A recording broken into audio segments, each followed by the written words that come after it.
Hello friends, welcome to my channel Sandesh H tech. दोस्तों, आज हम लोग बात करने वाले हैं डायनामिक वीलुकअप की। दोस्तों, नॉर्मल वीलुकअप और डायनामिक वीलुकअप में अंतर क्या होता है कि आप नॉर्मल वीलुकअप में एक आपने रेंज डिफाइन की है, तो वो रेंज में आप जब भी कोई नया डेटा ऐड करेंगे तो आपको वो नए डेटा को रेंज में लेके आना पड़ेगा और तब आपका वीलुकअप काम करेगा। वही डायनामिक वीलुकअप क्या करता है कि जैसे ही आपने कोई रिकॉर्ड ऐड किया तो ऑटोमेटिकली रेंज डिफाइन कर लेता है, नई रेंज नए रिकॉर्ड को अपनी रेंज में लेके आ जाता है और आपका वीलुकअप बराबर चलने लगता है। तो आपको हर बार जाके रेंज चेंज करने की ज़रूरत नहीं होती डायनामिक वीलुकअप में। तो दोस्तों, चलिए मैं आपको एक एग्जांपल के थ्रू बताता हूँ। मेरे सामने एक क्लास का रिकॉर्ड है जहाँ पे नॉर्मल वीलुकअप से रिकॉर्ड कैसे रिट्राइव होगा वो मैं आपको दिखा रहा हूँ। तो अभी मेरे सामने रोल नंबर 1 to लेके 8 तक के रिकॉर्ड्स हैं। ठीक है, यहाँ पे उनके स्टूडेंट के नेम्स हैं, यहाँ पे उनकी एज है, यहाँ पे उनके मार्क्स हैं। तो अभी फ़िलहाल के लिए आप देखेंगे तो रोल नंबर 2 जो है उसमें पवन दिख रहा है आपको। तो ये रोल नंबर 2 देखेंगे तो यहाँ पे पवन है जो कि बराबर है। अभी मैं इसको 3 कर देता हूँ तो आप देखिए यहाँ पे विवेक आ गया ऑटोमेटिकली। ऐसे ही मैं 6 करता हूँ तो यहाँ पे सलीम आ गया। अभी दोस्तों यहाँ पे 8 रिकॉर्ड्स तो मुझे दिख रहे हैं। अभी मैं क्या करता हूँ, यहाँ पे एक 9th रिकॉर्ड ऐड करता हूँ। यहाँ पे मैं 9th रिकॉर्ड ऐड किया, इसका नाम दिया संदेश। फिर इसकी एज मान लीजिए मैं 20 बोल देता हूँ और यहाँ पे मार्क्स में बोल देता हूँ 99। तो अभी मैं यहाँ पे 9th डालता हूँ तो देखते हैं कि वीलुकअप लगता है कि नहीं लगता है। तो यहाँ पे मैंने 9 दबा के एंटर किया तो यहाँ पे आपको एरर आ गया। ये एरर क्यों आया? क्योंकि ये रेंज के बाहर है। यानी आप अगर फॉर्मूला देखेंगे तो यहाँ पे A7 से लेकर B15 तक, अभी मैंने ये रेंज डिफाइन की है A7 से B5 तक, B15 तक। तो अभी जैसे ही मैंने रिकॉर्ड ऐड किया तो ये A16 हो गया, ये B16 तक पहुँच गया। तो इस वजह से ये रिकॉर्ड में नहीं आया।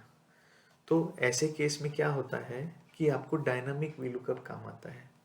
यानी कि अगर आपके पास बड़ा टेबल है, जैसे कि मान लीजिए एक सेल्स रजिस्टर की बात करें, अगर आपको ईयर टू डेट यानी कि YTD सेल रजिस्टर बनाना है तो आपको क्या करना पड़ता है, पहले आप अप्रैल का बनाएंगे, फिर उसमें मई का ऐड करेंगे, फिर उसमें जून, और ऐसे करके 12 बार आप उसमें सेल्स रजिस्टर में हर महीने का सेल्स ऐड करते जा रहे हैं। तो आपको 12 बार वीलुकअप को रिफ्रेश करना पड़ेगा। तो दोस्तों, अभी मैं जो आपको तरीका बताने वाला हूँ उसमें डायनामिक वीलुकअप में आपको कुछ भी नहीं करना पड़ेगा। आप सिंपल वहाँ पे रिकॉर्ड ऐड करते जाएंगे और ऑटोमेटिकली वो सारा रिकॉर्ड रिफ्रेश होते चले जाएगा। तो चलिए दोस्तों, अभी मैं आपको डेमो दिखा देता हूँ। तो डेमो के लिए हम लोग चलते हैं नेक्स्ट शीट में, जहाँ पे मैंने डायनामिक वीलुकअप का एक डेमो आपके लिए तैयार किया हुआ है। तो दोस्तों, ये मेरे सामने एक डेटा है। यहाँ पे आप देखेंगे तो 1 से लेकर 8 तक रिकॉर्ड्स हैं। अभी मैं क्या करता हूँ, एक नया रिकॉर्ड ऐड करता हूँ। ठीक है, अभी फ़िलहाल के लिए आप देखेंगे तो 9 मैंने रिकॉर्ड ऐड किया तो यहाँ पे एरर आ रहा है। ठीक है, अभी मैं क्या करता हूँ, यहाँ पे 9th रिकॉर्ड ऐड करता हूँ और यहाँ पे मैं इसको बोल देता हूँ संदेश। यहाँ पे मैं एज बोल देता हूँ 20 और यहाँ पे मैंने बोल दिया मार्क्स 99। अभी सिमिलरली मैं यहाँ पे 10th रिकॉर्ड भी ऐड करता हूँ। 10th रिकॉर्ड को मैं बोल देता हूँ कमल।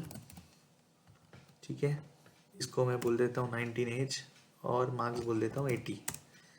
ठीक है, तो अभी मैं यहाँ पे 10 डाल के देखता हूँ तो देखिए यहाँ पे 10th ऑटोमेटिकली रिकॉर्ड अपडेट हो गया है ना। दोस्तों, ये इंटरेस्टिंग टॉपिक। तो दोस्तों, वीडियो शुरू करने से पहले एक रिक्वेस्ट है आपसे कि अगर आप मेरे चैनल पे नए हैं तो चैनल को सब्सक्राइब कीजिए, और ये वीडियो पूरा देखने के बाद अगर आप इस वीडियो से कुछ सीख पाते हैं तो इस वीडियो को लाइक ज़रूर कीजिएगा। तो चलिए दोस्तों, शुरू करते हैं डायनामिक वीलुकअप की। तो दोस्तों, उसके लिए हम लोग नेक्स्ट शीट में चलते हैं जहाँ पे मैं आपको पूरा कंसेप्ट सिखाने वाला हूँ। दोस्तों, ये वही डेटा है जो आपने पहले की 2 शीट्स में देखा। यहाँ पे मैंने ऑलरेडी ये 1 to 8 ऑलरेडी एंट्री करके रखी हुई है। तो अभी मैं क्या करता हूँ, सबसे पहले फर्स्ट टाइम मैं करता हूँ ये रेंज को पूरी सिलेक्ट कर लेता हूँ जहाँ पे मेरा डेटा है, और मैं जाऊँगा होम टैब में होम टैब में आपको एक ऑप्शन दिखेगा फॉर्मेट एज अ टेबल, तो मैं फॉर्मेट एज अ टेबल पे क्लिक करूँगा और यहाँ पे जो भी मुझे थीम समझ में आ रही है उसको मैं सिलेक्ट कर लूँगा। मुझे ये जो थीम दिख रही है ये ठीक लग रही है मुझे, पहली वाली, तो मैं पहली वाली ही थीम सिलेक्ट कर लेता हूँ। तो जैसे ही मैंने उसको सिलेक्ट किया तो मेरे सामने ये पॉपअप स्क्रीन आ गया। ये पॉपअप स्क्रीन में मुझे लिखा हुआ है where is the data for your table, तो मैंने रेंज पे ऑलरेडी कर्सर रख के रखा था तो ऑटोमेटिकली उसने रेंज ले ली। फिर ये माई टेबल एज हेडर को ये बाय डिफ़ॉल्ट टिक रहता है, तो आप भी ये टिक ही लगे रहने दीजिए, इसको अनटिक मत कीजिएगा, इस पर टिक होना बहुत ज़रूरी है। अभी आप इसको ओके बोल देंगे, तो जैसे ही आपने ओके बोला तो इस तरीके से आपका बैंडेड स्ट्रिप आ गया। अभी यहाँ पे आप एक ऑप्शन देखिएगा आपको टेबल डिज़ाइन, जैसे आपने यहाँ पे होम टैब है वहाँ पे एक टेबल डिज़ाइन का नया टैब आपको दिखने लगेगा। तो यहाँ टेबल डिज़ाइन में आपको ये बैंडेड रोज दिखेगी, इसको आप ऑफ कर दीजिए। तो ऑफ करने से क्या होगा, वो जो लाइन अभी आपको ब्लैक एंड वाइट दिख रही थी रोज, वो आपकी वो कलर हट किया है, नॉर्मल कलर्स में आ गया। अब मैं क्या करूँगा, यहाँ पे वापस से जाऊँगा, जैसे मान लीजिए मुझे रोल नंबर 2 का ही डेटा देखना था, तो यहाँ पे मैं वी लुकअप लगा लूँगा। तो वी लुकअप लगाने के लिए मुझे फॉर्मूला देना है is equal to V lookup bracket open, यहाँ से मैं वी लुकअप वैल्यू में इसको ये A3 से डिफाइन कर दूँगा जहाँ पे मेरा 2 रोल नंबर लिखा हुआ है, और यहाँ पे टेबल अरे पूछ रहा है, तो टेबल अरे में मैं क्या करूँगा, यही टेबल को सिलेक्ट कर लूँगा। तो जैसे ही आप इसको सिलेक्ट करेंगे तो यहाँ पे ऑटोमेटिकली कुछ एक अलग सा नाम आ गया, जो कि आपके टेबल में उसको फॉर्मेट एज ए टेबल करने की वजह से हुआ है। तो ये करने के बाद आपको कॉमा लगाना है और फिर यहाँ पे कॉलम इंडेक्स यानी कि कौन से कॉलम में आपको ढूंढना है। तो मेरे केस में स्टूडेंट नेम जो है वो सेकंड कॉलम में है, तो इसलिए मैं उसको 2 बोल दूंगा और कॉमा लगा के 0 बोल दूंगा, यानी कि एग्जैक्टली मुझे वही वैल्यू चाहिए। तो ये करने के बाद मैं ब्रैकेट कर दूंगा क्लोज और एंटर प्रेस कर दूंगा। तो अभी आप देखेंगे कि ये मेरा काम हो गया है। अब ये डेटा जो है डायनामिक हो चुका है। अब मैं आपको करके दिखाता हूँ। जैसे मैंने ये 9th रिकॉर्ड ऐड करता हूँ, ठीक है, और यहाँ पे मैंने नाम दे दिया वही संदेश, ठीक है। यहाँ पे मैंने इसको जो है एज बोल दिया 20 और मार्क्स बोल दिए 99, ठीक है दोस्तों। अभी मैं ये देखता हूँ यहाँ पे रोल नंबर 9 डाल के देखता हूँ, तब देखिए यहाँ पे नाम आ गया ऑटोमेटिकली संदेश। दोस्तों आपको एक चीज़ का ध्यान रखना है कि आप जो भी रिकॉर्ड ऐड करेंगे नया, वो इस रो के नीचे ही ऐड करेंगे, आप बीच में कोई स्पेस नहीं रखेंगे। मतलब ये रो नंबर 16 है तो उसके बाद अगला जो रिकॉर्ड ऐड करना है वो आपको 17 में ही करना है। अगर आपने बीच में स्पेस छोड़ दिया है, यानी कि आपने अगर 18 नंबर रो में डाला कुछ एंट्री, तो फिर वो टेबल जो है अपने आप को रिफ्रेश नहीं करेगा, वो सिर्फ 16 तक ही रखेगा। तो इसलिए आपको इम्पोर्टेंट है कि आप नेक्स्ट रो में एंट्री कीजिए। तो अभी फ़िलहाल के लिए जैसे मैं आपको दिखाता हूँ कि यहाँ पे मैंने रोल नंबर 10 डाला, तो यहाँ पे NA आ गया, लेकिन मैं क्या करता हूँ यहाँ पे 10 डालता हूँ और यहाँ पे मैं डाल देता हूँ मान लीजिए कमल, ठीक है। एज में इसकी 19 बोल देता हूँ, मार्क्स में इसके 80 बोल देता हूँ, ठीक है। तो अभी आप देखिए जैसे ही मैंने इसको 10 मतलब ये जैसे ही ये रिकॉर्ड ऐड किया तो ऑटोमेटिकली वहाँ चले गया। तो इस वजह से आपका डायनामिक वीलुकअप काम कर रहा है। ऐसे ही आप चाहें कितने भी रिकॉर्ड ऐड कर दें, जैसे ये तो सिर्फ 10 रिकॉर्ड्स हैं, आप यहाँ पे 1000 भी कर देंगे तो यहाँ पे आपको रिजल्ट मिलने वाला है, ठीक है दोस्तों। अभी मैं आपको थोड़ा सा इसी को एक चीज़ और बताता हूँ, इसमें आपको नेम डिफाइन बता देता हूँ कि टेबल का अगर मैंने कुछ नेम दे दिया तो आपका फॉर्मूला और थोड़ा सिंप्लीफाई हो जाएगा। तो उसके लिए हम लोग नेक्स्ट जो है वो एज वाला जो कॉलम है उसमें हम लोग ये नया फॉर्मूला लगाते हैं। टेबल में कहीं पे भी मैं कर्सर रख दूंगा और यहाँ जहाँ आपको टेबल डिज़ाइन दिख रहा है वहाँ पे क्लिक करूँगा, तो यहाँ आपको एक जगह दिख रहा होगा टेबल 6।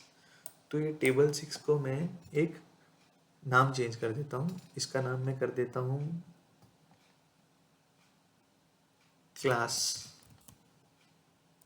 रिकॉर्ड्स का REC। तो मैंने इसका नाम रख दिया क्लास REC। तो अब मुझे क्या बेनिफिट मिलेगा मैं आपको बताता हूँ। तो अभी जो मैंने आपको फॉर्मूला बताया था उसमें हम लोग ने टेबल की रेंज सिलेक्ट की थी, अभी मैं आपको दिखाऊंगा कि मेरे को वो टेबल की रेंज सिलेक्ट करने की भी ज़रूरत नहीं पड़ेगी, उसका ही एक शॉर्टकट निकल गया है। तो इसके लिए हम लोग क्या करेंगे, is equal to V lookup, यहाँ से वैल्यू दे देंगे उसको, वी लुकअप वैल्यू, और फिर यहाँ जो टेबल अरे है वहाँ पे मैं ये रेंज सिलेक्ट करने की बजाय क्या करूँगा, यहाँ पे मैं लिख दूंगा क्लास REC।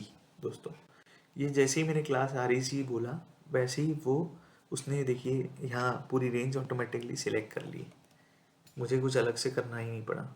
और फिर यहाँ कॉमा लगा दूंगा, और यहाँ पे जो कॉलम है वो कॉलम है थर्ड में मुझे एज मिलेगी। फिर मैं कॉमा लगा के 0, और फिर मैं कर दूंगा ब्रैकेट क्लोज, और फिर मैं प्रेस कर दूंगा एंटर।